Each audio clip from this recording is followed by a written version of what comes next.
Okay, if I could have your attention, I'd like to call the November meeting of the Northeast Ohio Sustainable Communities Consortium to order. I'm Jason Segedy, board chair, and on behalf of all the people of Summit County and the city of Akron, I'd like to welcome you to our continued 12 counties in 12 months in Akron and Summit County today. Those of you that were able to join us for lunch heard from Dave Lieberth, and really is a fascinating guy, and his background on the city I think is second to none. I think if you do have any questions, related to collaborations or some of the things that Dave was talking about, please feel free to talk to any of us, Connie Kraus or myself or some of the others that are here from Summit County and Akron, and we can point you in the right direction. Having said that, if there are any additional local officials from Summit County or Akron that we missed earlier, I'd invite you to introduce yourself. I don't think I see anyone right now, but looks like there are none. If not, continuing on, if we could go around the table, just introduce ourselves as has been our past practice. I'll start with Hunter here to my left. Hunter Morrison, Executive Director. Tom Tyrrell, Vice Chair of RPI and Secretary of NEOSCC. Grace Gallucci, Treasurer of NEOSCC and Executive Director of NOACA. Steve Hambley, Medina County Commissioner, Second Vice Chair of NEOSCC. Nancy Cook, City of Akron, a manager of the city. Pam Hoggins, Deputy Director, Akron Metropolitan Housing Authority. Fred Wright, President and CEO of the Akron Urban League and owner of this building that you're in. No.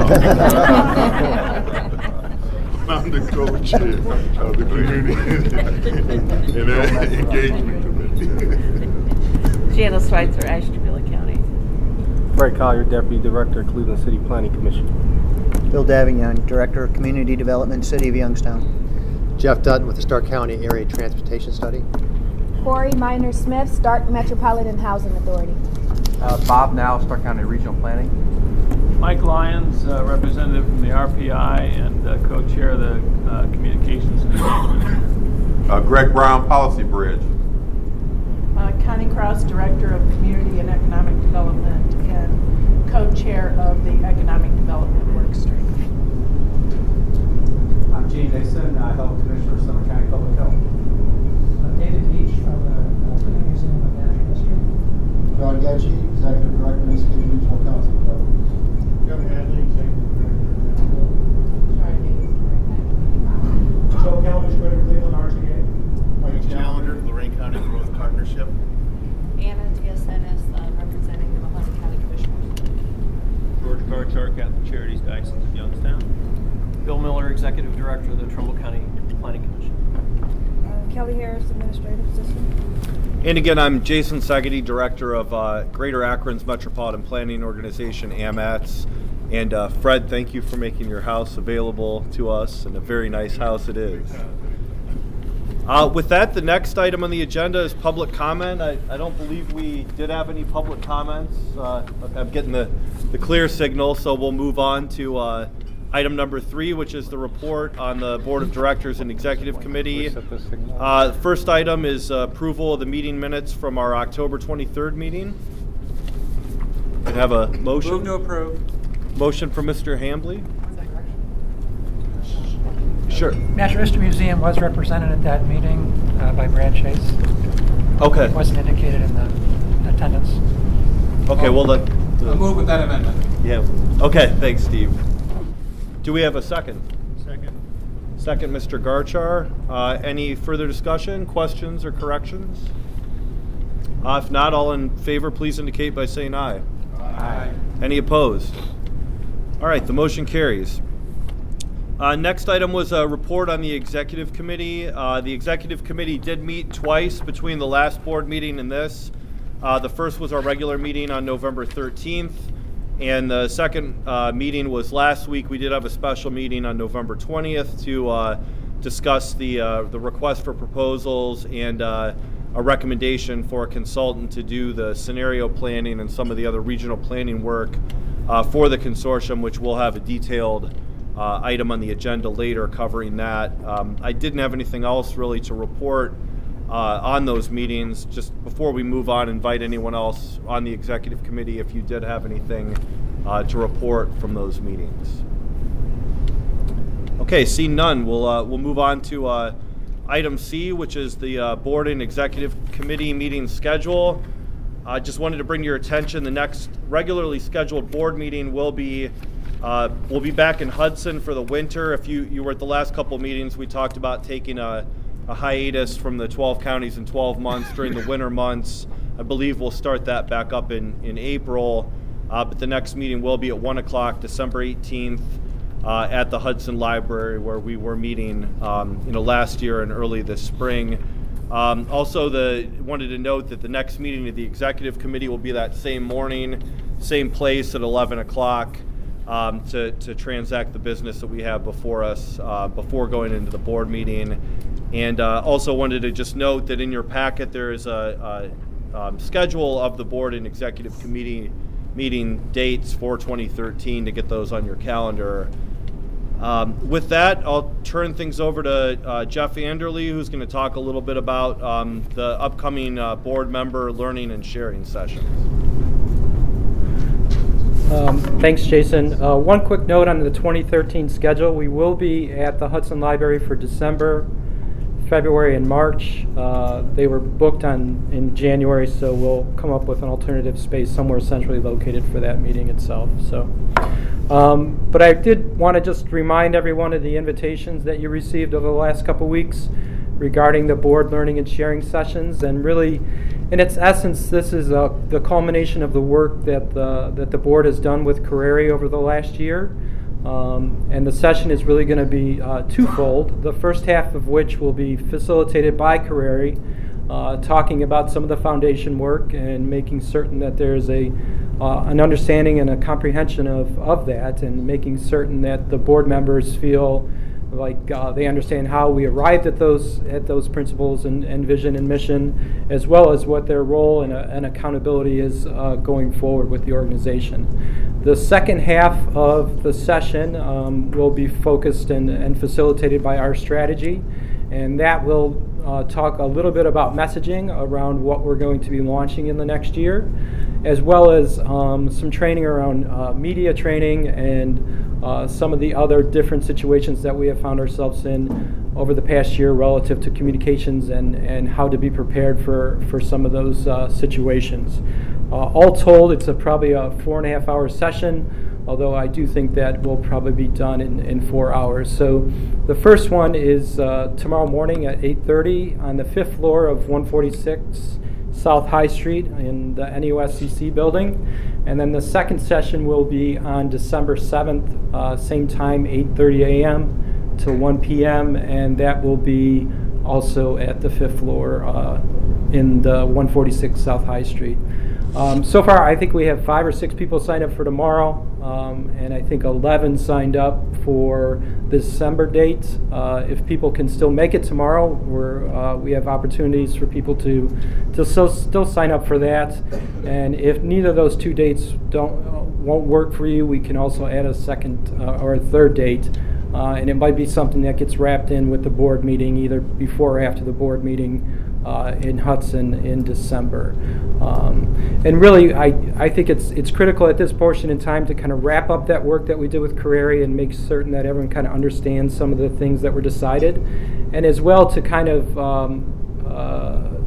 equip all of you with the messages and kind of how we're going to move forward in 2013, because as we're going to discuss later in the meeting today, there's going to be a lot of activity, particularly beginning once we get the scenario planning consultant on board.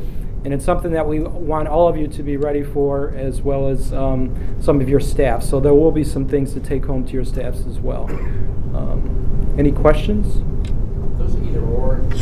Yeah, it's an either or, I'm sorry. Yeah, we offered 2 sessions to try to make the schedule work out better.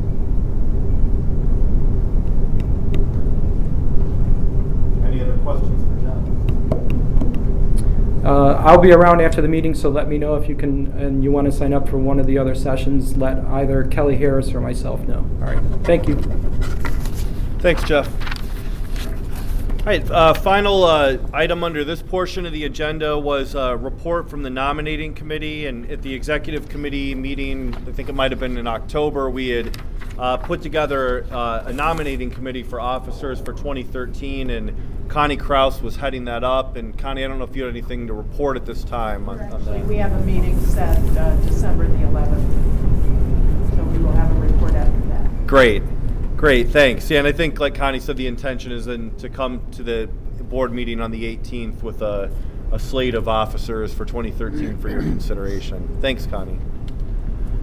Okay, with that, we'll move into the organization portion of the meeting. We have a couple of reports from the staff pertaining to the budget and other financial matters. And the first one is on leverage match and the survey that went out. And I will turn that over to Sarah Mayer.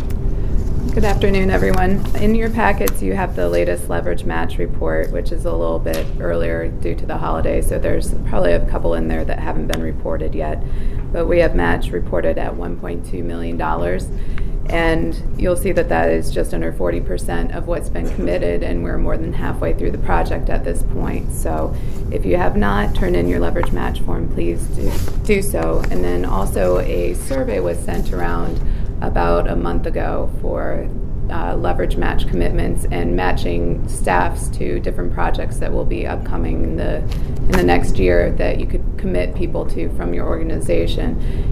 We didn't have a very good response to that survey yet. It is still open, so I very much encourage you to all fill it out yourselves and also send it around to anyone on your staffs that you think would be good to work on any of the projects. And the last page of your board packet, the Vibrant Neo December 2012 list, the fourth item down there is the leverage match survey.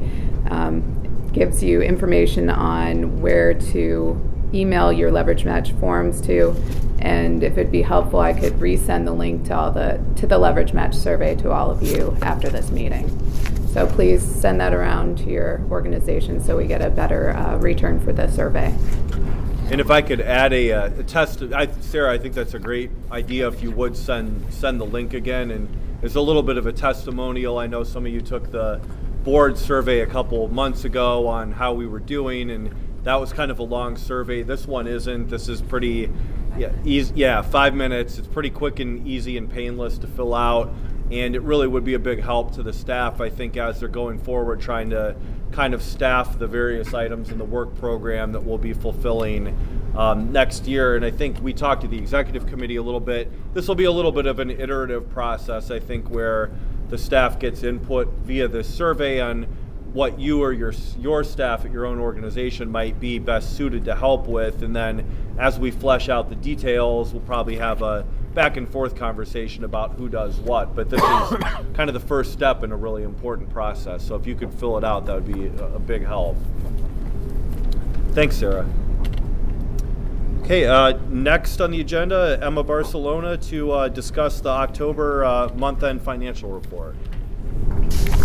Thank you. In your packets, you have all the information available. I just wanted to point out that through the end of October, we have spent just over $1.5 million of our funds through the program. You can see we're under budget still in all of our areas of expenditures.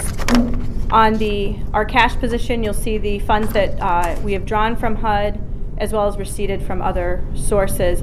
I do want to note that we do have a pretty large draw, about $100,000 that we've requested from the funds that were already made available via Team Neo from the Fund for Our Economic Future that didn't post in October, but hopefully that will post this month, and if not, you should see it in the December report. Are there any questions I can answer on our budget, expenditures, or cash position? All right, the second attachment, as you have there, typically is all of our major contracts, both in consultants and other contracting areas, and our position with regard to the funds set aside for those that have been approved, as well as our expenditures there, and a status update. I'll leave the major part of this, of course, to Hunter later on, but of course the biggest thing here pending is entering into negotiations for the response to the RFP for planning management and scenario planning and fiscal impact analysis. Are there any questions on this report? Thank you. Thanks, Emma. With that, launching into, I think, what's kind of the main item on the agenda today, which is the regional planning slash scenario planning slash fiscal impact consultant. Hunter's going to give, I think you'll find a quite detailed and informative report out on that issue and the resolution that's for our consideration. So with that, take it away, Hunter. Thanks. Thank you, Mr. Chairman. You have in your packet a memo from Emma and Sarah regarding the summing up the work that we've been about the business of doing for the last month or 6 weeks, which is to seek proposals for scenario planning and fiscal impact analysis as well as for project management. And today I want to report out the results of this work of the committee and then of the decision of the executive committee and the recommendation to you. The process is looking at 3 components of regional planning, scenario planning, and fiscal impact services. The purpose of the RFP that went out was to develop a vision and framework plan for the region's future. Work with us and the staff on what we now know as a Vibrant NEO 2040. The 3 tasks again are listed, and let me just remind you of the organization chart that we talked about several weeks ago or 2 months ago. And that points up in the yellow the areas that are out for bid. The planning management, fiscal impact, and scenario planning were those elements identified as needing additional outside consultancy. Other consultants have been engaged already in the regional assessment of impediments to fair housing, engagement itself, and communications. In the green is the NOACA-loaned executive, Sarah Meyer, who is taking responsibility for managing the product side of our work program. So we're dealing today with those elements of the plan framed around scenario planning, but also with project management and fiscal impact. Again, what we're dealing with in our work are the 3 elements of vision, framework, and action products. Where we are now is we've been going through the process of identifying what we have. The next 2 stages, what do we want and how do we get there, are really the core of the scenario planning process to create that framework and to instruct and provide grist for the action products.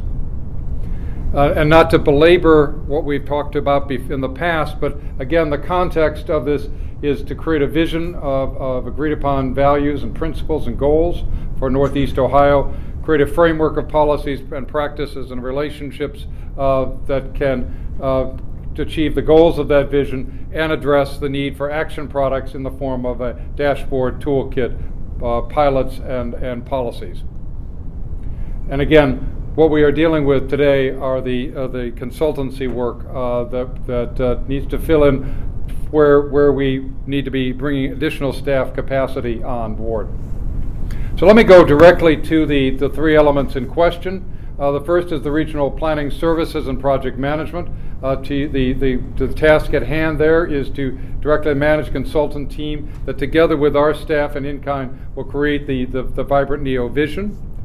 To increase our operational capacity by providing project management services and to coordinate the scenario planning, fiscal impact, and fiscal impact analysis with the work of our engagement and AI research consultants. The second element is the scenario planning, to actually engage the stakeholders in a regional vision, to develop and analyze and evaluate alternatives to business as usual, and to recommend broad strategies to make Northeast Ohio more competitive, equitable, and sustainable, and to work in concert with fiscal impact analysis so that we are looking at the price of different options as we are looking at those options. And finally, fiscal impact analysis, which is assessing short and long-term fiscal impacts of both our business as usual case, what happens if we continue our current patterns for the next several decades, and what happens if there are alternatives, and identifying alternative infrastructure investment strategies as part of this regional visioning. The process of evaluating the requests for proposal involved a wide number of people from the organization. What we did basically is ask the group assembled here to focus in on one segment of the three, and then come together to evaluate all of them together. So we had the opportunity to look at each element, the scenario planning, project management, scenario planning, and fiscal impact separately, and then reason together to see what the best combination of firms and talents were. The schedule started really with in August and September with the writing and review of the RFP, and you know that not only is reviewed locally but also by HUD. The RFP itself, with 3 sections, was issued on September 20th. We had a review committee meeting on October 18th, which we reviewed the scoring process. In October 22nd, the RFP was closed. We had 7 proposals overall received, and from October 23rd to November 5th, we had a process of individual and group scoring.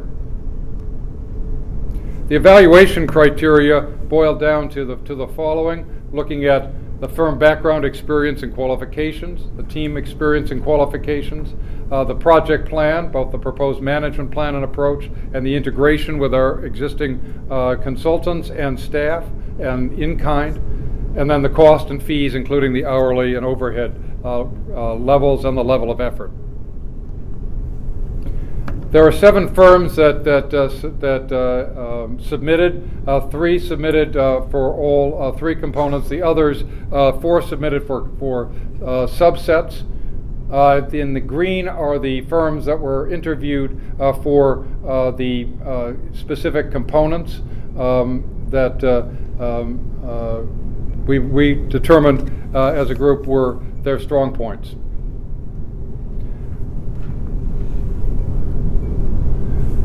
The next process started in November with a meeting of the team to shortlist, consultant interviews on the 12th and 13th of November, with final questions sent to the firms thereafter, and a meeting at the NEOSCC to review the different proposals. The analysis of the work came forward with a recommendation to the Executive Committee and the Board of Directors of Sasaki Associates and their team of partners and sub-consultants. And that was then presented to a special Executive Committee meeting on November 20th. So the recommended team, which has bid on all 3 components, is Sasaki Associates, partnered with City Architecture, Fregonesi Associates of Portland, Nelson Nygaard of New York, Market Street Services, as well as a number of potential day consultants or experts as needed. Boiling down the assessment of the team's strengths as we determined them, to answer the question, why the Sasaki team?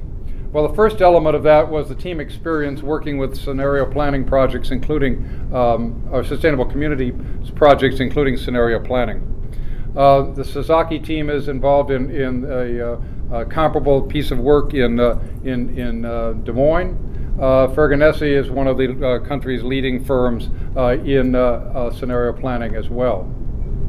The team experience also in dealing with large-scale projects in this region with tight timelines, specifically Gateway and the Euclid Corridor, where a number of the members of the selection committee had personal experience with the capacity of the firm and the team to deal with projects that are complex and on our tight timelines. We also looked at the fact that there's a strong local partner with extensive Northeast Ohio experience in city architecture. Frankly, the other teams bringing forward their experience could not match that. There was committed and seasoned project leadership from the principals at the top of all of the firms. This was a project plan that they presented a project plan that addressed all the tasks, which we believe would simplify project management and facilitate coordination. And in balance, it was the best overall combination of skills, experience, and project approach. As you know, the core of this work is scenario planning, and one of the things that the team looked at in depth was the approach to scenario planning, and the review committee determined that this really was the most important element of the three tasks. That what was necessary for us is to hire the most experienced team because there isn't time for a learning curve. And that Sasaki with Fregonesi and City Architecture was the most qualified of the groups proposing to do this work on time. The other elements of the discussion, which were important for you to be aware of, were the discussion around the nature of the actual scenario planning methodology. We have asked for training of our staff and board and other members, and that the Envision Tomorrow software that's been proposed to be used is non-proprietary, as is and embeds within it the fiscal impact analysis, which also by definition is non-proprietary. Other proponents have proprietary systems, which create some interesting downstream issues. And the other question that was asked is, can your model handle negative growth conditions, which are those which are found in Northeast Ohio? And the answer is yes, that they can. So these are considerations of detail that we thought you should be aware of as we looked at the approaches. Some of the issues that we identified: the proposed project budget is higher than available funds, but included many more hours than the comparable proposals.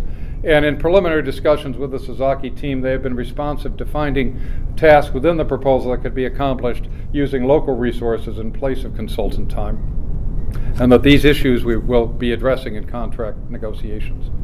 These local resources include a proportion of the program management office staff, our in-kind membership, volunteers, and the local consultants that have already been engaged and need to be woven in seamlessly into this process.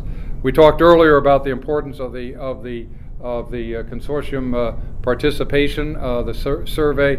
We believe that provides resources deliverable to this overall project that will save us time and money. So our next steps, we are asking today for the board approval to enter into contract negotiations with the Sasaki team. Between now and December 18th, we'll be refining that scope and negotiating specific terms with them, in consultation with the Technical Steering Committee and the Finance Committee, and then come back to the Executive Committee and the Board at the December 18th meeting with a recommendation for a final not-to-exceed amount and a contract for your approval at that meeting. So today's action we're requesting essentially is permission to enter into the detailed negotiations with the Sasaki firm. We have members of the team here, and I just want to take 1 minute to thank everybody who participated in this and read these proposals from the 7 teams, participated in the discussions, and I think we had, as you saw from the list, a well-rounded representation across the region and with different disciplines being brought forward. With that, Mr. Chairman, any questions? Any questions for Hunter, either on what he presented or the information in the memo or in the resolution itself? Joe. Yeah, Hunter, a pretty good degree of confidence you can negotiate an appropriate resolution to the budget issue? Yes, we believe so. I just, I've worked with most of these firms, have very high regard with all of them, and certainly would like to offer a recommendation. Thank you. What was the budget amount? The budget that we have told them is not to exceed $1 million. Now we'll have negotiations. Their proposal was substantially above that, but they've indicated they can come down to what we have to work with. time and budget. We will be negotiating on that basis. Yes. You had mentioned the fiscal aspect of the scenario planning. How does that interact or interface with the fiscal consultant that we're going to hire? Well, the fiscal impact analysis, we are basically hiring through this work. Both of those work items. Yeah, what we're proposing is that the Sasaki team will handle all three elements, and that the fiscal impact analysis is baked into, as opposed to attached to, the scenario planning model. So we won't need to obviously hire a fiscal. That's correct. Consultant. So it's all going to be under this. So we're looking for a package deal.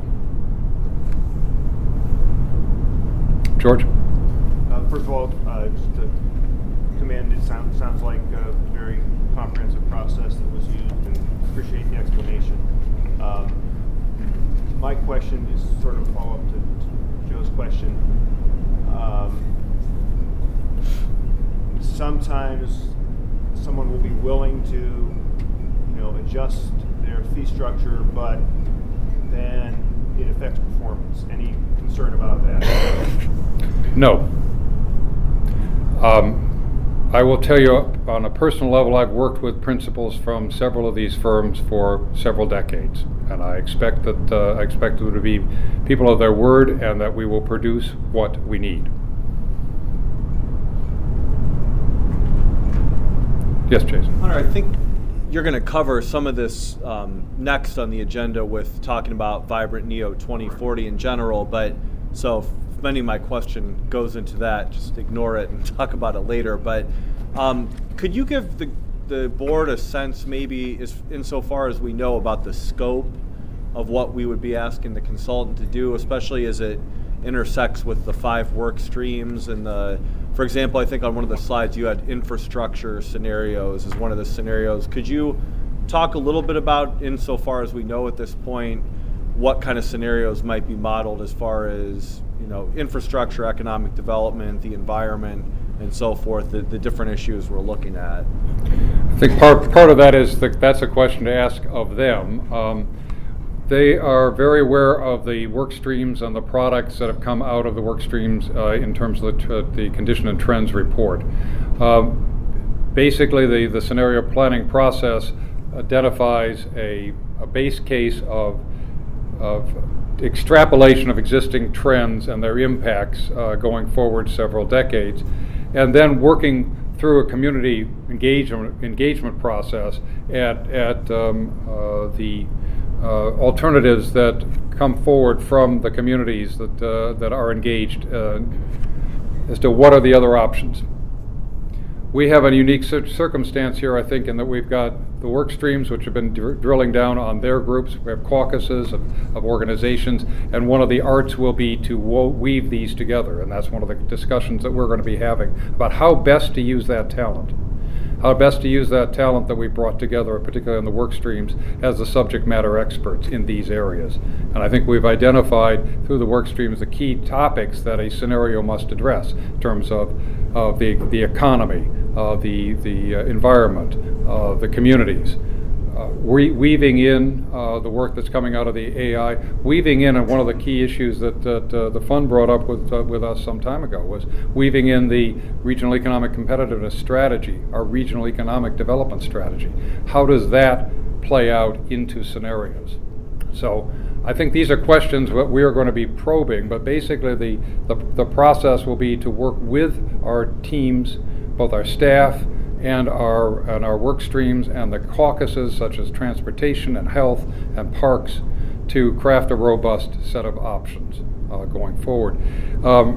The other element about how those relate to the products, clearly the dashboard is one of the elements of a dashboard is an element of a scenario planning process. That will be part of the work of the dashboard team to make sure that gets integrated well. Policies come out of scenario planning. Toolkits and prototypes, we think, also will flow out of this work in terms of the things that will help us to implement the visions that people have. Any further questions for Hunter? Any more discussion before we move into the resolution portion? Well, if not, maybe just to reiterate real quickly, the resolution that we're being asked to consider would be for authorization for the project, for the Program Management Office to enter into negotiations with the recommended firm and its team for the scenario planning and other adjunct pieces that were just presented. So with that, I'll entertain a motion on the resolution. Second. I think I saw Joe first and then Grace on the second.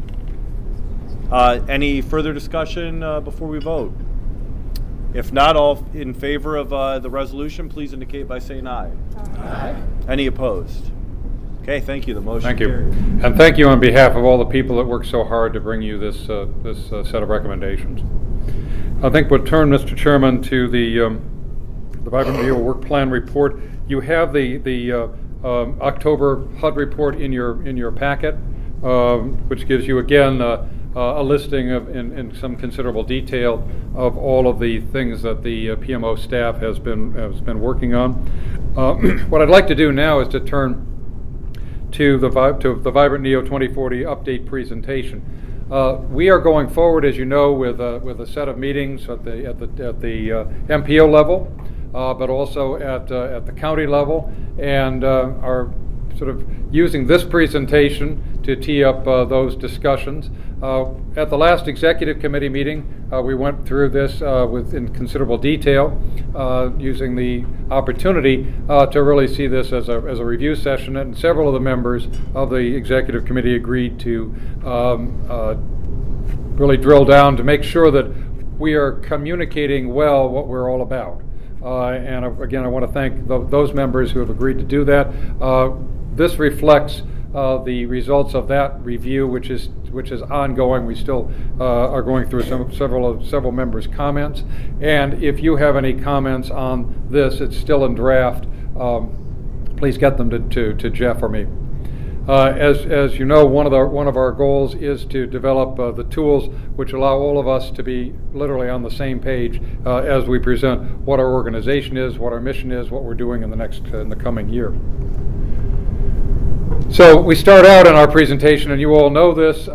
We've been through this about what is NEOSCC, how it started with 23 organizations collaborating on the grant, successfully achieving a $4.25 million federal grant, noting that I believe, Lucy, that we're the only grant recipient that has an organizational framework that started up from scratch. Everybody else that received these grants, at least in the first round, was through an existing metropolitan planning organization, with one exception that operates out of a university. So this in itself was a remarkable collaboration across our 12 counties, and we've grown to a 33-member nonprofit organization in the last year to carry out a 3-year planning program and go on beyond that. But the focus is on our planning process. We talk a little bit about the diversity of the organizations that are around the table, and the fact that we reflect both cities and counties, MPOs, nonprofits like Regional Prosperity, universities, and institutions like the Natural History Museum. We talk about our geography, the geography of the four metropolitan planning organizations, the 2 COGs, councils of government, and the definition of the 12 counties is fitting basically within that framework of existing planning organizations and transportation and the environment. We argue that our basic fundamental premise is that the opportunities and challenges that we face in Northeast Ohio, we need both local and regional approaches, that we cannot solve all the problems that we have and challenges that we face at the local level, and finding a balance between the two is one of our challenges here. And that the fundamental goals are protecting and preserving what we value and creating an enhanced and enduring quality of life. And that seems to percolate from all of our discussions. That the conditions and trends that we've identified over the past year boil down to basically 5 realities that that number one, taxpayers are burdened by costly fragmentation across local and regional governments. The second is that cultural and natural resources are under stress. The third is that rising infrastructure costs exceed our means to pay, particularly as we look out over several decades. That our land use patterns affect our local and regional budgets. They are not without impact on the bottom line of our community budgets. And that we think we all agree, and each of our communities agrees, that our overall economy in Northeast Ohio needs to be stronger. So these are 5 realities that underlie a lot of the findings that we have made over the last year. That we've looked at trends and conditions, and one of the key ones from our perspective is what is the existing land use, and mapping that across the 12 counties through the resources, in-kind resources of the consortium, and what is our current zoning, which in many respects is our de facto plan, because you get what you zone. And one of the things we're going to be looking at as soon as we finish a final round of cleaning up the data is the match between our land use and our zoning by community. But we did more than that. We identified in our 5 work streams some 31 findings in each one across that, and it produced that as the online Vibrant NEO platform, Conditions and Trends platform. The next issue really is okay, where do we want to go as a region? We kind of look at it as the who and the how and the what. We need to be engaging, and we will be engaging stakeholders throughout the region through different means and methods. One of them is scenario planning, but there are other opportunities through young leadership programs, through meetings with individual groups, through online engagement to get as broad an engagement across the region as we look together at our future.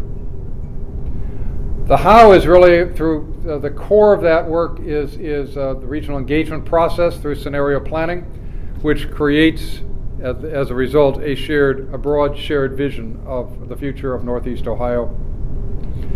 And that framework, the goal of which is to create a more vibrant, resilient, and sustainable Northeast Ohio. The process of where do we want to go as a region, the shared vision and framework involves several steps. Assessing of regional trends, conditions, and issues, which we've reached a point where it's published, but we will be updating that. Developing a regional assets map, which Kirby will talk a bit about in terms of the work of the closeout work of the Quality Connected Places work stream. Identifying regional and place-based needs and priorities, exploring future state scenarios, creating that compelling vision, and inspiring and guiding regional and place-based actions and decisions. And place-based is really kind of a broad term to mean, yeah, you can do a regional vision, you can think regionally, but you're going to act in your communities. You're going to act in your institutional frameworks. You're going to act in your townships and cities. So we need to be doing both, identifying a broad set of regional decisions, but also place-based actions that people can take in their home communities. We'll talk a bit about what scenario planning is about. It's a way of helping decision makers understand the long-term consequences of the choices that we make. And this is from the presentation that was made by Gabe Epperson of Envision Utah that over the summer. As you know, this group was one of 3 brought in to do technical assistance, Ferganese being one of and Robert Groh being 2 of the other firms that are also been selected by HUD to provide that information. Simply put, scenario planning contrasts today's choices by showing long-term consequences of here's where we are now, here's what happens if we continue doing what we've been doing, and here are other options, and you help us develop those other options. Gabe made a key point, and I think we all intuitively understand this, but scenario planning starts with people's shared values.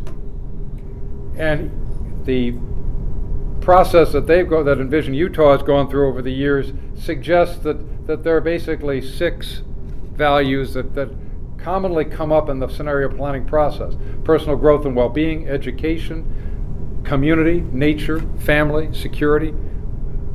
we expect when we go out and talk with folks about their shared values, it's probably going to come out something like this. But these crossover geographies, politics, demographics, these are, in many cases, the things that people broadly agree on in terms of what they expect out of the places they call home. The scenario planning process engages the public to identify core values, develop scenario themes from workshop maps and from current plans, and we're in good shape going forward with the work that we've done in terms of both the land use, existing land use, and the zoning, because the zoning is the broad current plans, but we're going to want to bring forward those other more specific plans that communities have developed, such as Freddie, the work in Cleveland, the work in Youngstown and Akron that we heard about earlier this afternoon. How do those fit into the broader regional framework, and evaluate and share those scenarios with decision makers and the public. A key element, which is somewhat independent, but in our view needs to be done simultaneously and brought into the scenario planning process, is the analysis of impediments to fair housing choice, which Anthony presented at the last board meeting. Basically, again, it's an assessment of how laws and other elements affect the location, availability, and accessibility of housing, commercial and retail development, and an assessment of the conditions that affect fair housing choice in areas of low and high opportunity. Boiling that down, where do people live? Where are the jobs? How do you get there? Can we look at this together? We're frankly taking the position that it's not just about housing and block grant and fair housing and public housing. It really is about how do we work together around issues of health, transportation, the location of jobs, to create a more equitable and vibrant Northeast Ohio, because every study that we've seen suggests that the issue of disparity is one of the key elements holding this region back. How do we look at the work out of this particular study in the context of the other work? And then we've talked in the past about the products. A very key part of this planning process, in which I think will distinguish what we're doing from maybe what some of the other organizations are doing, which is to do a plan. We're looking simultaneously at not only the Vibrant Neo vision and framework, but also at the action products. And you saw earlier in the organization chart the decision by NOACA to assign one of its senior planners, Sarah Meyer, to work with us on making these action products come alive, not at the end of the process as a byproduct, but as a core element being done simultaneously. There are 4 of those action products. One is the dashboard, which measures and inspires the vision. It measures how we're coming and inspires and provides an impetus to do better over time. The tool, Quit and Practice, which implement and sustain that vision at the local level. Policy recommendations that advance and support the elements of the vision, and pilots which prove and highlight specific elements, specific best practices. These are the sorts of things which in many cases are done after a plan. We're going to be starting with this and hopefully be in a position to apply for follow-on grants to carry this further at the end of the planning process. The tools we've already begun to develop, which are unique and we believe very valuable, not only for the planning process itself, but for the communities across Northeast Ohio, the 12-county land use map and the 12-county zoning map. The tools also of the Atlas, and we're going to be refining the Atlas, going back through it. These are the maps that have been brought together through the Conditions and Trends platform, organizing those into an Atlas. Northeast Ohio hasn't done any sort of atlas. Many communities do this. We haven't done it since 1985 when the University of Akron did one, engaging geographers from around Northeast Ohio. It's one of the ways in which communities can develop a common mental map of their resources and their challenges, and come to understand intuitively what those relationships are. We're going to talk in a few minutes about and have Patty talk about the update on our engagement process. But the civic engagement process, the community engagement process, and our commitment to doing this is a key factor in our way of proceeding, and the work of the Communications and Engagement Committee has been central to our effort thus far. We want to reach as many individuals and organizations as possible, paying particular attention to those who are typically underserved or underrepresented. Broaden the understanding of regional and local issues and opportunities. Develop a common ground for collaboration. Foster dynamic and ongoing relationships across the region, and develop and sustain and engage a vibrant and enduring engagement platform. We're looking at this engagement platform as a piece of the civic infrastructure that goes beyond the scenario planning.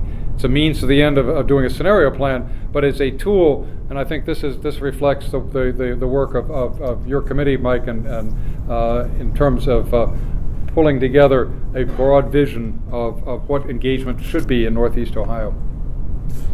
And the process, that mandala of sharing, creating, acting, and learning, which has come out of the discussions on community engagement, is the virtuous cycle that we're seeking to establish. Now, let me bleed into the objectives for the next 3 months. You have in your, first of all, are there any questions on this proposal or this presentation thus far? I know you've seen many parts of it, and we're refining it and clarifying it, but I hope that it reflects well our common understanding of where we're going as we go out to the public. And as Jeff Rusnak and his team at Our Strategies were working with us on the messaging, this is really a core part of the broad messaging. This is our lead-off batter, so to speak. Well, if there are no questions or comments, we have in your package you have the Hadley placemat. This is the one-pager on 11 by 17, which Jeff Adderley has developed in response to Joe's very prescient comment that we need to have it all in one place. There's a lot of moving parts. What we have on this are the objectives for the next 3 months. On the front of it, the definition of the members of the team, a project schedule at a glance, and on the back, a glossary of terms, a reference to the 6 livability principles, which Jason has reminded us at many points is a key touchstone of all our work. And so as we become more and more familiar with it and embedded in our own work, but also in our communications with the public.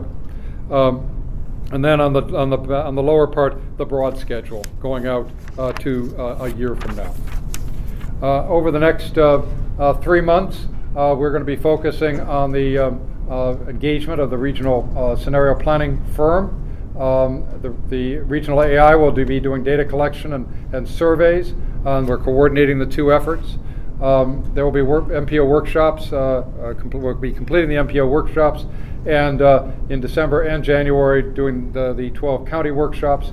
We're going to be launching the caucus meetings, and as you recall from the organization chart, in addition to the technical steering committee, which provides technical advice to the PMO, the caucuses are those groups such as the transit agencies, the metro parks, the health boards, and others that are key components of our region's civic infrastructure.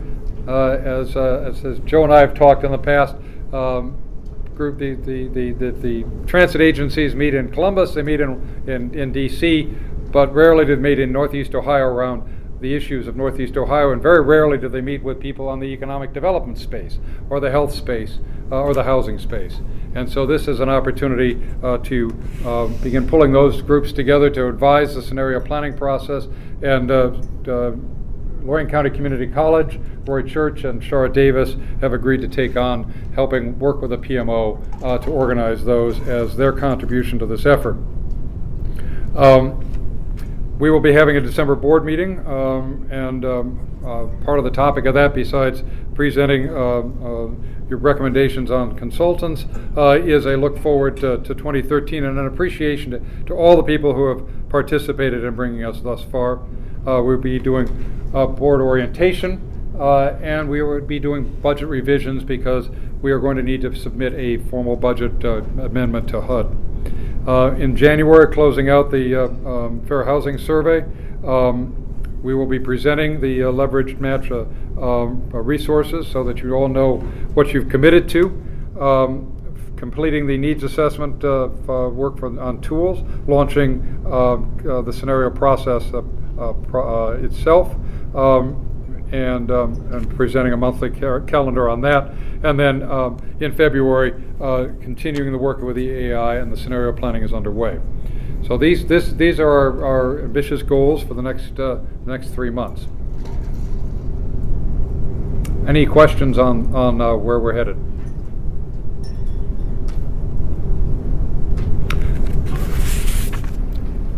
Any other questions for Hunter?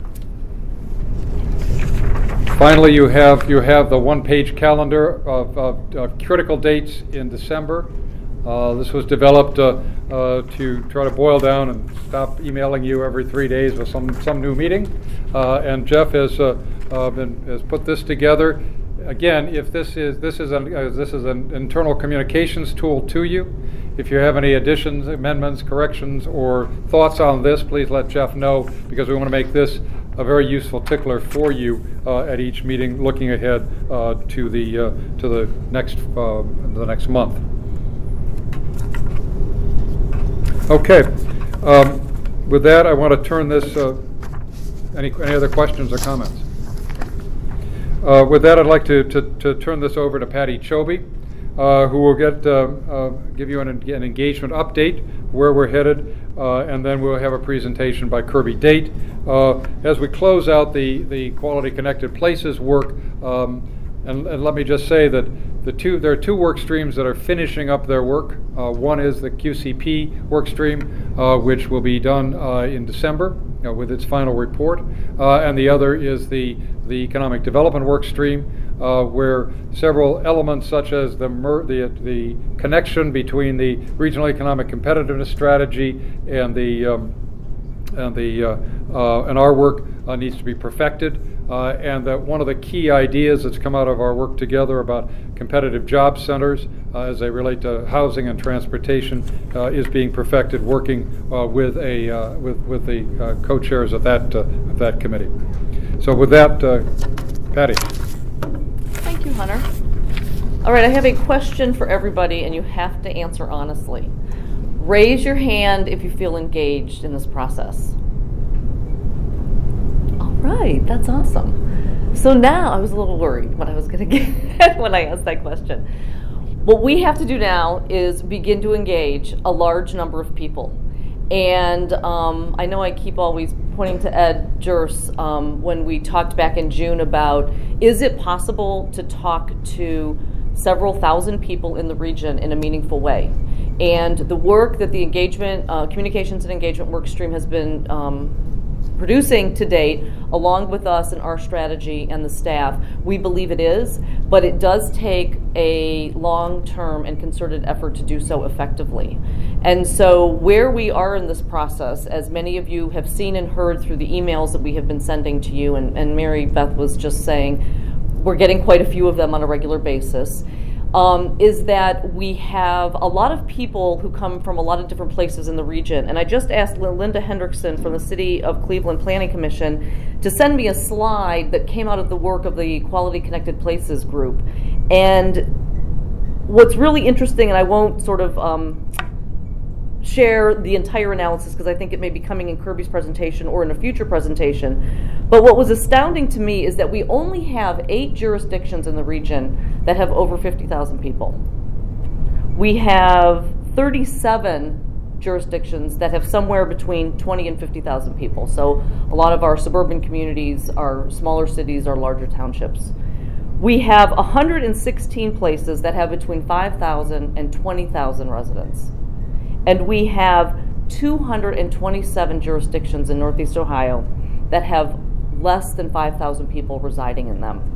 So if you take those 4 categories of places in the region, it tells you that we have to use a variety of ways to engage people on a level that's meaningful to them.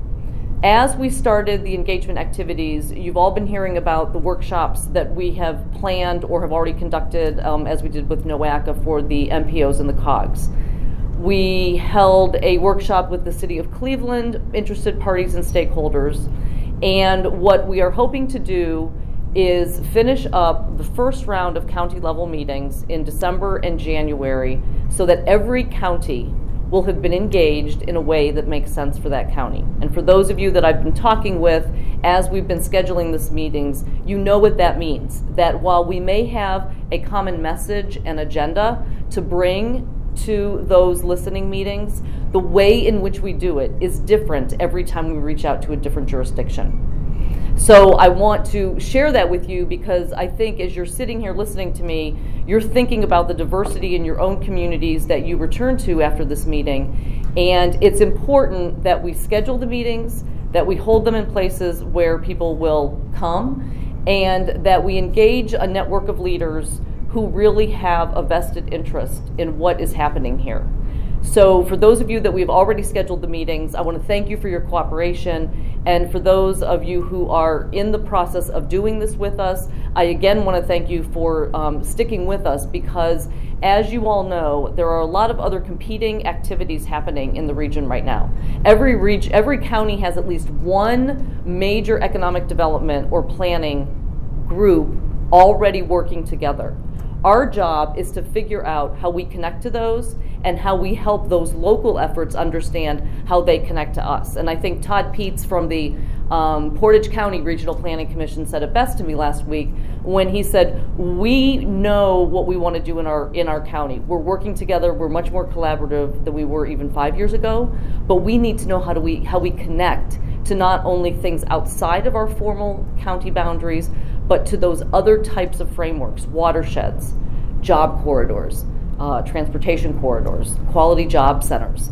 That's where the real value of what our engagement conversations are going to bring to people across the region. So as we're reaching out to you and asking for you to get the word out, know that NEOSCC has only been around for a little under 2 years. So while we've been communicating what's going on, a lot of people at the local level in these 388 jurisdictions don't necessarily know what NEOSCC is. So we need you to help us put it into words that people will understand.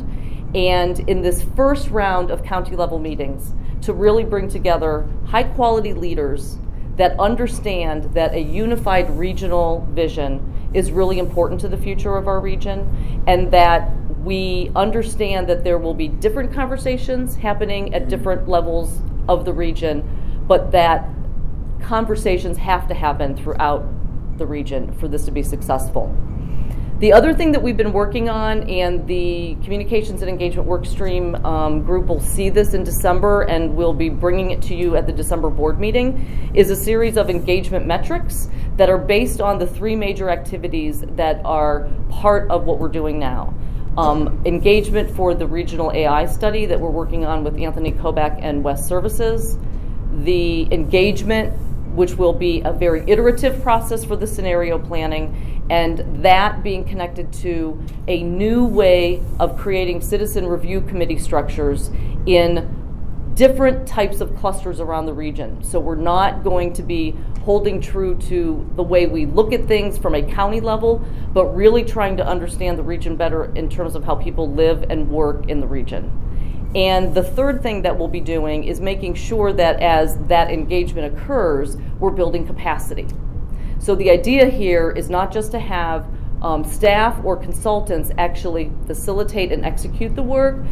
The idea is that we work in both leveraging the resources that all of you are bringing to the table, as well as the resources of existing initiatives, which are highly related to the work that the work streams did and that the planners will be using as we execute scenario planning. So we will be explaining to you how those citizen review committees will be created, how they'll be processed, and how meaningful engagement will take place with regards to both setting values and a direction for the vision conversation, as well as allowing those citizen review committees to be engaged in a way that they would have never been engaged otherwise, and to make sure that that information can be broadly shared with average citizens across the region. So as we begin to do that, we may be reaching out to you to begin to understand from a more qualitative standpoint how your communities interact and the dynamics that may be most important in bringing people together in your communities. And lastly, I would just like to say that some of the technology tools that we've been using to communicate may not necessarily be getting as much in terms of when we email things, people may not be responding right away. So if we're asking you to help us with some of those outreach efforts, it's really important for us to do so until people get connected, come to their first meeting, and really understand why they should be opening up a lot of the mailings that are coming from NEOSCC and the Vibrant NEO planning process. And I just want to thank Fred Collier for helping out with the City of Cleveland workshop, because it was incredibly helpful, and that group of people have already been contacting us about how they're going to stay engaged in 2013. So I think it was a really good example of how they sort of walked in the door not sure what was happening and where the organization was going, but left with a lot of good knowledge and asked a lot of really good questions that we will now incorporate into our presentations as we move forward. So thanks for being the first out of the box on that one. And to Grace and her team for putting together the NOACA MPO workshop that was the first out of the box for that group of people. Any questions? All right, you all know who you are, so we need to keep scheduling. Yes, Fred. We got an announcement about December 4th meeting. Oh, right. So I think you have in front of you a list of meeting dates. So the December 4th meeting is going to be here at the Urban League. And again, that meeting is designed to bring together diverse groups of leaders, both elected and non-elected leaders, as are the two meetings in Mahoning County on December 5th. Oh, it's live. Is it? There we go. And the MPO meeting will be held in the morning of December 5th in Mahoning County for Eastgate. And then at 3 o'clock, there will be a larger meeting for leaders and community residents. And then on December 12th, we'll be in Ashtabula County as well as in Portage County. And the Lorraine meeting is still being set up. We're not quite sure what's going on. I want to give a shout out to both Don and Mike and Carrie Weiss from Mayor Brinda's office, who've been trying to coordinate that. And as you'll see, several meetings were put off to early January, and we'll be looping back to leaders in those respective counties to try and coordinate that so that we get them on the calendar, just as Bob now did with Stark County. So if you have any questions about any of those dates and who you might want to see invited to any of those events, if we haven't already talked to you, just let me know before you leave.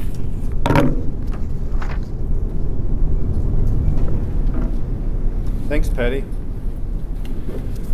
All right, next up on the agenda is a work stream update on Quality Connected Places that Hunter had referred to before, and I believe that Kirby Date was going to share some information with us. Go ahead, yes. Kirby, thanks. Thank you. What do I do, Jeff, about getting up the PowerPoint up? Is it just the next slide? Yeah. Okay. How do I do this? There we go. Okay, we're missing. Okay. I'm just going to take 5 minutes here to update you on the charrette that happened on October 26th. We're still sifting. QCP met once a month from March, April through October, and generated a lot of information. So we're still sifting through that, and I'm hoping that I'll have a chance to come back in January or so and present to you all the findings that we produced in that process.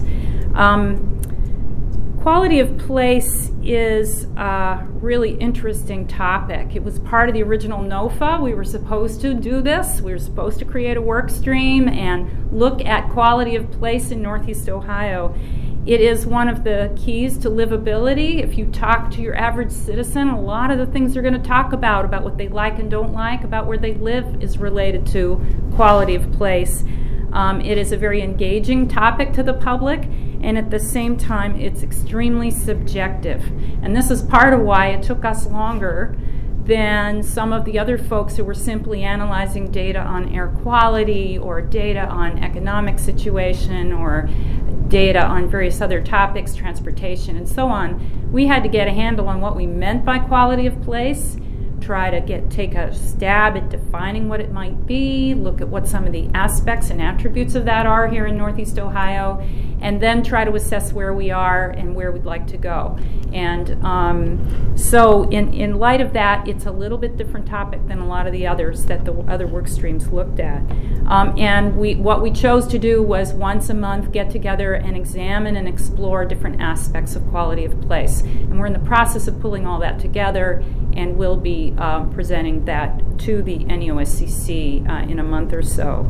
How many of you participated in the QCP Charrette on October 26th? We had 60-some people there. It was really a wonderful group. We were all crowded in a small room, split into 6 groups that were sort of on top of each other, but we had a good time and we learned a lot. In fact, we're still sifting through those drawings and findings from that to try to draw some conclusions. The other group I want to acknowledge, how many of you have participated in the Quality Connected Places work stream, which did meet once a month throughout the summer? A large number of you, including board members. So you have some of you have some sense of what we've been up to. So just a couple slides on the charrette itself. That's really why I'm here, is just to tell you a little bit about what we did. I want to talk a little bit about why we did the charrette and what the process was, a little bit about the prototypes we examined in the charrette, and then what our next steps are.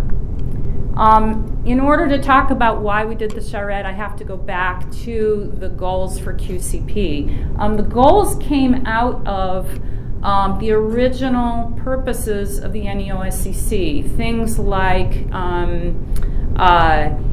having more diverse transportation options and so on. There was a list of 7 or 8 of them, and one of them included looking at natural systems and having more diverse housing options available to residents here. Those were defined in the original NOFA. Pulling from that then and looking at it through the lens of quality of place, we identified some of our basic goals, and a very important one was to support the scenario planning process, which one of the things that scenario planning process will do is try to map different types of quality of place that can happen in Northeast Ohio and that exist.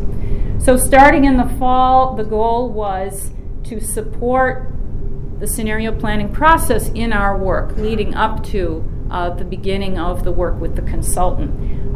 We developed value statements which sort of morphed into characteristics of places in Northeast Ohio. We developed a set of typologies, and then we developed the map frameworks, and there were several different ways that we looked at mapping of our place. The results of the charrette were one piece of that. This is the slide we used in the charrette to talk about the specific goals of the charrette itself. It was 4 hours. It was a bit of a marathon. We went from 1 to 5 on a Friday afternoon. There was a bar in the back. I'm not sure how many folks took advantage of that, but it was a sort of extended festive atmosphere. And that was a cash bar, by the way. Brainstorm, first of all, the goal was to brainstorm ideas that could be useful to communities across the region. It was very much a brainstorming process. Testing the QCP values or characteristics and the QCP typologies that we had developed to date, giving people a chance, opening it up to the whole NEOSCC community, giving folks a chance to think about those things. Building capacity for collaboration. We split into 6 groups, and each group was gathered around one map and one set of conclusions that they were to draw. Wrapping up the QCP process by visualizing then quality connected places. The work stream had done a lot of work defining in words what is a quality connected place. This was the opportunity to apply that thinking to paper and mapping and place and in a spatial sense and see what resulted. And then finally have fun and get to know fellow NEOSCC participants. And I think all of us, I certainly got to know a lot of you better than I had before. There's a lot of opportunities for networking and conversations, and hopefully that was useful to all of you. Okay, the charrette process had 5 steps. We gave people 10 minutes. It was very much rush. We really kept the pace moving. People had 10 minutes to get to know their assignment and their team. The teams were assigned. We did that fairly randomly, and yet we tried to make sure that we had a mix of experts for each particular place we were looking at, as well as folks who were completely new and looking at it from a fresh perspective. So sometimes we found our transportation folks working on a small town project that had very little transportation. Sometimes we found people who were familiar with the problems of industrial economic development right there in the industrial site that we were looking at. So we mixed people up and gave a chance for hopefully a lot of collaboration to happen. Second, each group was supposed to assess the assets and challenges of their place. And I'll talk in a second about the places. They were generic prototypes that we drew from typical situations around the region. They were not actual real places in Northeast Ohio. We had written a story about each one of these. They had a fictional name, fictional participants involved in that, and we wrote a story, a background, a history of that place. And then so folks had material to read, and then we gave them a challenge. You are the consultant who's been brought in by this group of people to assess new ideas for what could be done to improve and revitalize this place, and so on and so forth. So folks used sticky notes and various other, like the map here, to brainstorm those ideas. Assessing the assets and challenges. Then we asked them and they did the assets and challenges in written form on a flip chart. Then number 3, they applied those ideas to the place and used sticky notes, markers, maps, drawings, whatever, to apply those. Number 4, then, they were to develop a plan, drill down on those brainstorm ideas and come up with a coherent approach to that place and improving it, and develop a presentation. And then you will notice the longest period of time was allocated for each group to present its findings, and we had discussion, and we went for just in traditional design school charrette format, critique format. We went from station to station. People had their maps up on the wall, and we discussed what they presented. Does anybody who was there have anything to add to that at all? Okay, so one of the things that we did, we thought about picking 6 places in Northeast Ohio to evaluate. We thought very hard about that. It was a great idea. It would have generated concrete ideas for that place. And then we realized that what was more important was that we get outside of thinking within the boundaries of any particular place, and that also just about every place in Ohio has brothers and sisters that are similar, that are struggling with similar issues, and that we should come up with more generic prototypes. This idea is actually being expanded. We had 6 that we looked at here as part of our finalizing QCP's work. We're actually going to be generating other ideas for other prototypes in the region that could be looked at in the future. So we looked at traditional urban core. And what we did was we took an actual place, so we would have data and maps, and we flipped it, rotated it, changed a few details to hide the identity, changed place names and road names, and I think that generated some of the interest because it was a challenge to see if you could figure out where this place was originally, and yet flipping it, rotating it, changing north-south all helped all of us break out of our understanding of what that place was. So we looked at a traditional urban core for a city of about 75,000. We looked at an industrial urban waterfront. We looked at suburban transect, which is really an area that's right at the edge between the urban and the suburban. We looked at a suburban edge district, which was a growing sort of freeway-centered, light industrial and office area with some housing around the fringes. We looked at a suburban commercial district, you know the type, with the big box stores and the congested traffic. And then we looked at a traditional small town. And that's, we gave each one a name, as I said, we gave it a bit of a history, and even named some of the key players like the mayors and so on who were involved. And those stories, by the way, the stories, the maps, the photographs, everything now from the meetings, including a type-up of the notes that each group took, are now posted on glass cubes under QCP's workstream, documents, and then there's a folder that is labeled QCP Charette. We actually have the findings from each of our meetings in meeting-based folders. So you can go there and browse around. All the notes and findings from the meeting are there. They haven't been written up into a coherent fashion yet, which was what we're doing this month. So our next steps are to draft a work summary. We really, as we have been talking about pulling this thing together, it is by no means finalized. In fact, many of the pieces of the work that QCP did are really just a starting point, creates a framework. We think a number of the products that we developed, starting points or frameworks, could be excellent starting points for crowdsourced kind of discussion on the web, for use in public engagement. And I know that certainly some of the consultants and staff that have been looking at, that are looking at engagement are thinking about those ideas as well. Some of the pieces of that include a list of assets across the region. Again, that's a starting point. There is a progress list, I believe, on the web right now. What we have done is also looked at that in map form and developed little mini maps of places where there are clusters of assets that have potential to be looked at as a district or an asset sort of a magnet in particular places around the region. But we certainly will be inviting people to add to that because all of you know your place is better than any of us could. QCP characteristics. Jeff, there was a slide that had the framework that isn't here, that was listed the 5 parts we looked at. And for each of these, we looked at the characteristics of a quality community, a quality job center, quality green-blue places, and quality corridors. And in each of our meetings, we evaluated whatever topic we were looking at in light of those 4.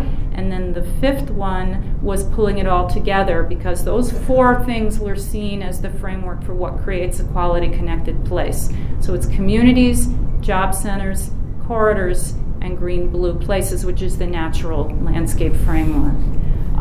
So the characteristics are there for each of those as we brainstormed them. We developed the 6 prototype places, and as I said, we have a handful more that we'd like to identify that could be studied further in the future. Patty mentioned Linda Hendrickson's work on similar communities. One of the things we found as we were looking at data of the 388 communities across the region is that there are patterns, there are similarities, and we're going to be developing that list and presenting it, again, as a starting point for discussion, but it might well be that many communities will find out what other communities in the region of those 388 have similar characteristics, challenges, assets, and opportunities to them. And that might, just like the First Ring Suburbs group got started, that might create some opportunities and possibilities for everybody. And then we are hoping to draw all of this together into a set of findings. Right now we have 3 sets of findings from 3 different conversations that happened, and we're going to try to pull those together and create one coherent group that, again, can be a starting point for discussion. So once we pull all this together, the goal is to have a draft of this, and this will include all the maps and diagrams that came out of the various areas, points of discussion, as well as the charrette itself. We're going to pull together a draft by December 31st, and then we will take it back to the QCP workstream for their discussion and review and comment, and then when that piece, once their input is incorporated, we'll be bringing it to the NEOSCC as a whole.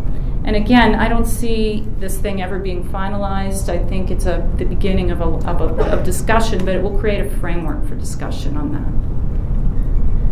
Questions? ideas? Thoughts? Yes. I just want to commend you and your work group for really taking a leap in not only getting to the details so that this is understandable, because if we're going to have really robust community engagement, it has to be understandable to the average citizen. And what the QCP group has really done here is they've begun to create a new language that we can now use across the region with no matter who we're talking to. And if you know anything about changing culture, changing the language and changing behavior is two of the ways in which you do that. And we wouldn't be here having this conversation about really robust, meaningful engagement without the work of the QCP. So I just wanted to thank you and your group for doing that. Great. Well, really the thanks go to all those folks who showed up at all those meetings all summer. We did try to keep them to once a month with minimal homework, but it was a commitment, and people came and participated consistently. It was really great. It was a really great group.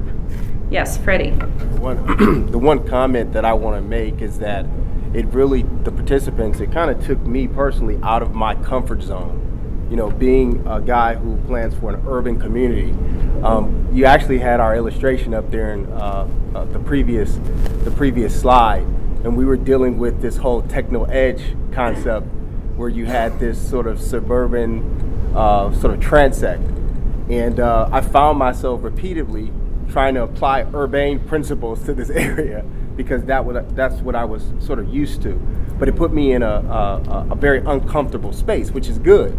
And I think that many of us, as we start to think about the region beyond our own jurisdictions, you know, we have to get comfortable being in that uncomfortable space so that we can take every sort of aspect of regional development in consideration when we're thinking about, you know, the whole effort.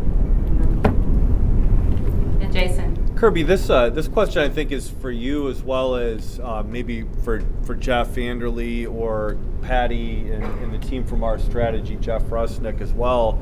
Have you guys talked much yet about, you kind of had on that last slide, the next step is to enable this dialogue across Northeast Ohio on quality connected places. Have you guys talked at all about, you know, how that might start to happen? Would this come out in, say, a report or something we would put as like an interactive web-based tool or maps? I was just curious if thought had been given yet, or kind of a plan of attack on that topic. Well, I'm going to defer to Patty and Jeff, but really, as of the end of December, my work is done and QCP's work is done. We are generating a summary report. We see it as a draft, and we do see this as And Julie White, who's the intern who is helping pull all this together, is going to continue.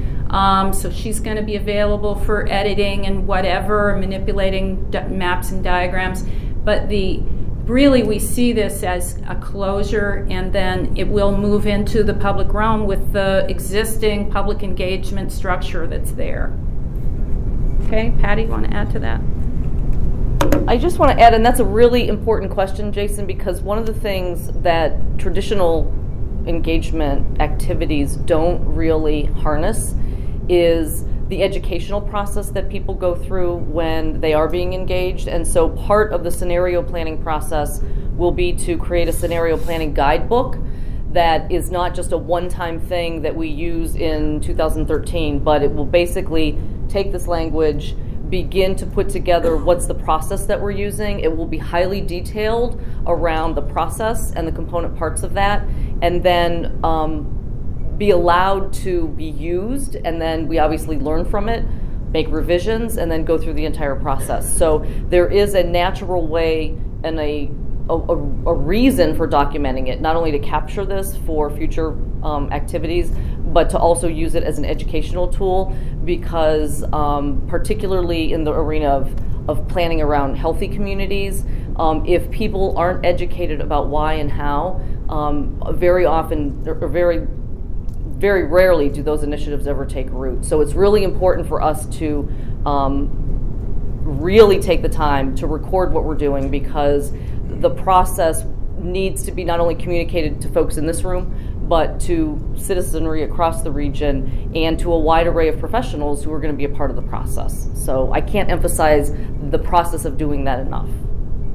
And I would just add, it is the missing component for the Conditions and Trends platform that we never had. It was launched without QCP's final work. And I do think it just lends itself to both communication outreach and engagement outreach, because what we've struggled with, and I think you've all struggled with a little bit, is how the Conditions and Trends really can be related to the public and what we're related to. But I think what QCP is coming out with are things that we can really pose questions and do online engagement around certain things, because they're place-based and they're things that people can be excited about. So I think that we're going to look at this as a tool that we can use in multiple ways, not only for scenario planning, but also for how we talk about our initiative as well and how we attract people to our initiative. So, yeah, and one suggestion moving forward, and Hunter, you had mentioned earlier that I bring up the livability principles, and you're right, guilty is charged. And I think this is, an opportunity moving forward with especially those typologies that you talked about, Kirby, kind of looking at the similarities between different places in our region. I think it is important that we try to look at all those places through the prism of sustainability and livability.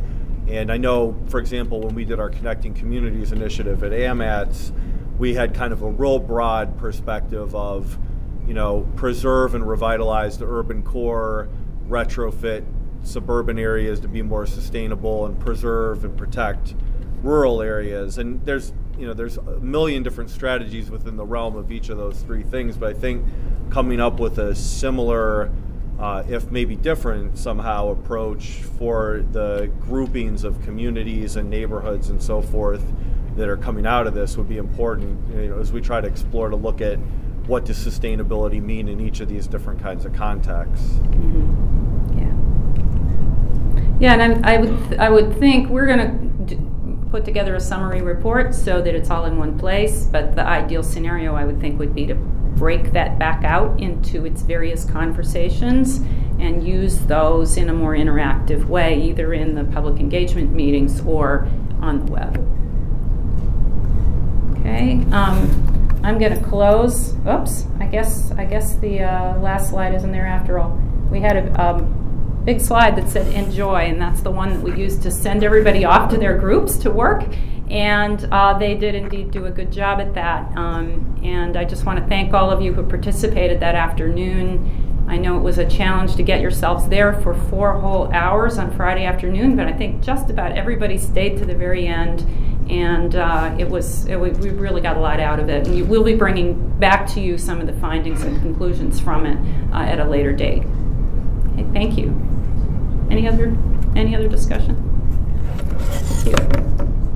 Okay, I think that takes us into the home stretch of the agenda. Item 5 was old business. Is there any old business for the consortium?